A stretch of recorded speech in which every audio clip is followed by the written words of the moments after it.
দুষ্টকারী শাস্তি দিও দুষ্টকারী শাস্তি দিও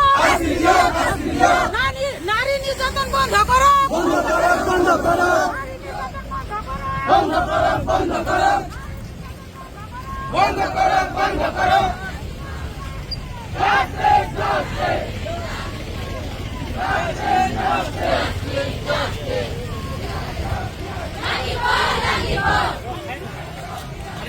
ফাঁসি দিও ফাঁসি দিও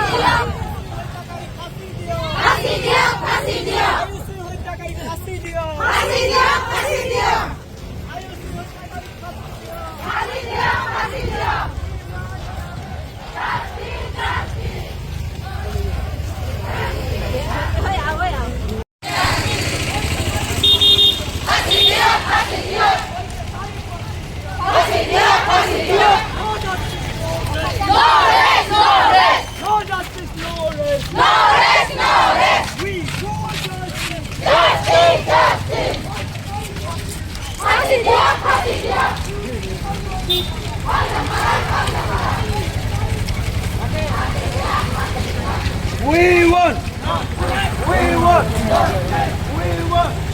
আজি চক গোটেই ভাৰতবৰ্ষ আৰু অসমকে ধৰি বোকাজানকে এটা হৃদয় জোকাৰি যোৱা এটা ঘটনা পৰিলক্ষিত হৈছে।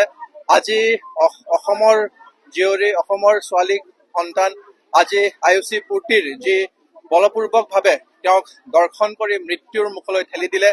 এই একিউজডক এই কালপ্ৰিটক এতিয়ালৈকে পুলিচ প্ৰশাসনে এৰেষ্ট কৰিব পৰা নাই। আমি আজি বোকাজানবাসী ৰাইজে আজি ওলাই আহিছো, আজি নিৰাশ হৈছো অসম পুলিচৰ যি কাৰ্য দেখি। আজি 24 ঘণ্টা পাৰ হ'ল, কিন্তু আজি এজন পলায়ক্ত যি তেওঁক এৰেষ্ট কৰিব পৰা নাই। আজি আমি খুব দুখ প্ৰকাশ কৰিছো আৰু আমি পুলিচ প্ৰশাসনক আমি অনুৰোধ জনাইছো যাতে অতি সোনকালে যি একিউজড সেই একিউজডক তেওঁলোকে এৰেষ্ট কৰিব লাগে আৰু এটা এক্সাম্পলাৰী এটা পানিচমেন্ট দিব লাগে, যেনেকে ফাঁচি তেওঁক দিব লাগে, যাতে কোনো ধৰণৰ আহিবলগীয়া যুগ কোনো প্ৰজন্মই যাতে সেই পাহৰি নাযায় তেনে এটা শাস্তি প্ৰদান কৰিব লাগে। আমাৰ সমূহ বোকাজানবাসী ৰাইজৰ এই দাবী। আৰক্ষীৰ ওপৰত আমাৰ বিশ্বাস আছে, আমি এই বিশ্বাস আমি এতিয়ালৈকে ৰাখিছো আৰু অসম আৰক্ষীয়ে বিভিন্ন সমস্যাত তেওঁলোকে আগত আহি তেওঁলোকে বিভিন্ন ইনচিডেণ্টবোৰ তেওঁলোকে ছল্ভ কৰিছে। অসম আৰক্ষীয়ে আমাৰ বিশ্বাস আছে। তথাপিও এই 12 ঘণ্টাৰ সময়ত যদি অসম আৰক্ষীয়ে পলায়ক্তক যদি আৰেষ্ট কৰিব নোৱাৰে, আমি কিন্তু ইয়াতকৈ জংগী আন্দোলন কৰিবলৈ আমি বাধ্য হ'ম। প্ৰথমতে আমি ক'ব বিচাৰিছো যে আমাৰ প্ৰধানমন্ত্ৰী ডাঙৰীয়াই আমাক কৈছিলে বেটি বচাওক বেটি পঢ়াওক। এতিয়া আমাৰ বেটি ক'ত বাচিলে? আমি কেনেকে পঢ়াম? আমাৰ বেটিক সকলো সময়ত আমি শুনি আছো যে ধৰ্ষণকাৰী ধৰ্ষণকাৰী ধৰ্ষণকাৰী। আজিকালি ধৰ্ষণকাৰীক শাস্তি কেনেকে দিয়া হৈছে? এনেকুৱা শাস্তি এটা প্ৰদান কৰিব লাগে যিটো মানে তাৰ কোনো নাম থাকিব নালাগে। আমি সকলোৱে মাতৃয়ে বিচাৰো। আজি যিজন শিশুটোৰ যেনেকুৱা 6 বছৰীয়া শিশু এনেকুৱা এটা নিৰ্যাতনৰ মুখত পৰি এটা কুঁৱাত তেওঁক পেলাই থৈছিল, সেইটো একমাত্ৰ আমি মাতৃয়ে ভুগিছো আৰু সেই মাতৃয়ে আমি গম পাইছো। আজি আমি ইয়াত মমবাতি লৈ পেলাই ওলাই আহিছো, চবৰ কাৰণে আমি হেৰি কৰিছো, আন্দোলন কৰিছো, চিঞৰিছো, মাতিছো, কিন্তু সেই নাৰীজনৰ ভিতৰত কি হৈছে? তেওঁৰ অন্তৰখন ফাটি গৈ আছে। আমি ইয়াত চিঞৰি আছো আৰু কিমান আমি বন্তি জ্বলাই ঘূৰিম, কিমান মমবাতি জ্বলাম?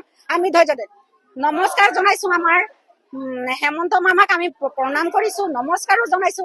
তাইক আমি কৈছো যে মামা আপুনি সকলোৰ কথাবিলাক শুনিছে, আমাৰ নাৰীৰ ফালে এবাৰ চাওক, নাৰী নিৰ্যাতনটো বন্ধ কৰক, শিশু নিৰ্যাতনটো বন্ধ কৰক। মামা আপুনি সকলোৰ কামত আপুনি আগবাঢ়ি গৈছে, সকলোৰ ভাল কাম কৰি আহিছে, কিন্তু আমাৰ কামতো আপোনালোকে সহযোগ দিয়ক আৰু আমাৰ এই নাৰী নিৰ্যাতনৰ সুৰক্ষাটো কৰক। এনেকুৱাটো শাস্তি প্ৰদান কৰক মামা, যাতে কালপিত্ৰ এজন নাৰীক চুবলৈ, এটা শিশুক চুবলৈ তেহঁতৰ গাটো ভূমিকম্পন দৰে কমিব বুলি আমাৰ মাতৃসকলে আজি আপোনাৰ ওচৰত হাত জোৰ কৰি কৰিছো মামা, আপুনি আমাৰ ব্যক্তিটো শুনক মামা।